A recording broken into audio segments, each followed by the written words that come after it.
I have with me the legendary Sallie Krawcheck.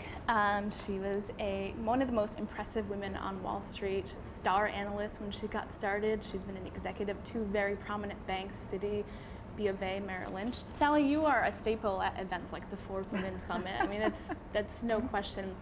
But when you come to events like this, I wonder, from your perspective, do you ever wonder, if we'll ever be able to not have women's events and be able to recognize powerful women who are accomplished amongst their male counterparts? Or is it always going to be important to sort of have these types of events and recognize women separately? Well, I think there's sort of two questions in there, and I think they're separate questions.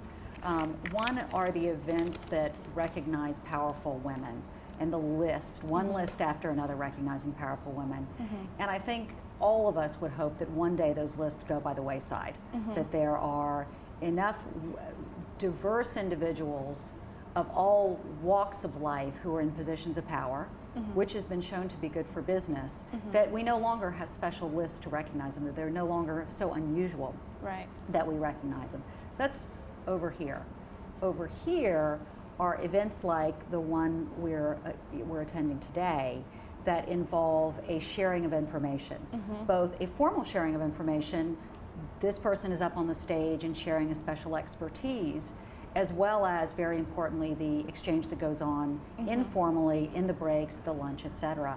And I don't know that we'll ever, any of us, be beyond that, because so much of this information exchange occurs for women, for men, for anybody in between. Informally, it's indeed one of the most important unwritten rules of business, that to get ahead, one needs to have, has to have, usually has, informal networks that help one do so. So you're in an industry where women are outnumbered. Do you find that since you've got started, that the environment has become easier, harder, more difficult, more complex for women to move up in Wall Street? The numbers for industry overall of senior women in business have stalled, and in financial services they've gone backwards at the senior levels.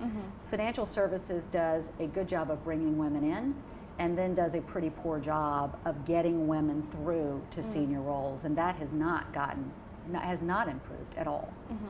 You've had two very public kind of resignations, firings, whatever you want to call them. Firings. Okay, they were firings. I think technically I was restructured out, but okay. There are a lot of people in the world today, just given the economic landscape, whether they were fired or laid off. What advice could you give to men and women, anyone in the workforce who is going through that and trying to get out of that funk and then moving forward? How do you kind of let that ego portion of it go away? You know, we all fail, and we fail on a daily basis in small ways, and some of us, have the privilege of failing on a big stage.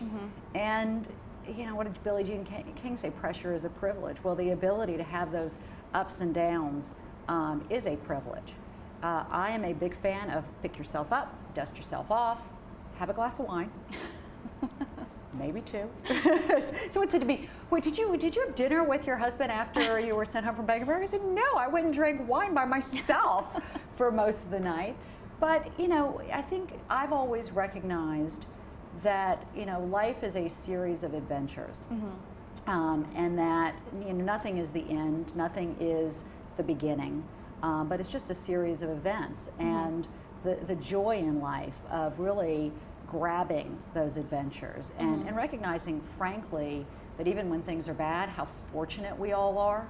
It can always be worse, and that we all had this accident of birth to be born in this country, other countries, other developed countries around the world, to have the privilege to engage in this industry.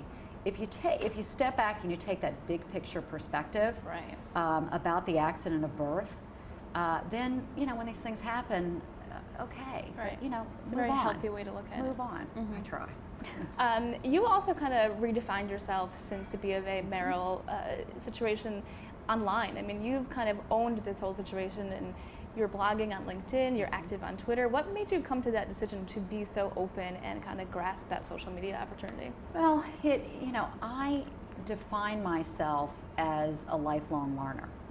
And in fact, the times when I've been happiest have been when my learning curve has been like this as opposed to like this.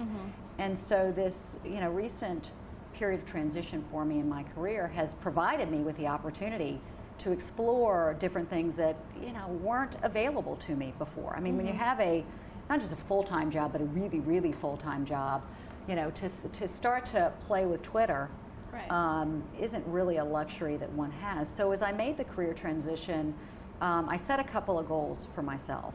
And one was to contribute in areas in which I could contribute. So I've had the really the privilege of having a series of experiences that other people don't share. So to spend time in Washington, D.C., to spend time, I started by writing some op-eds and some articles, and then moved into social media to spend time sharing the particular knowledge that I have when I'm not in a position where my views will be, if I could, tilted.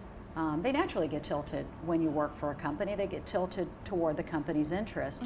But to be someone who's had that set of experience, to be able to say, I'm a free player. Right? I'm, you know, not tilting to either one side, and so I believe I can be independent. That was one goal. And the second goal was to learn more about the next generation, both of social media and, you know, to get to know the companies that are starting up out there. How is financial services going to be impacted by startups? You know, what are the new companies that are going to matter going forward? So really those were my two goals, which I had a lot of fun beginning to accomplish.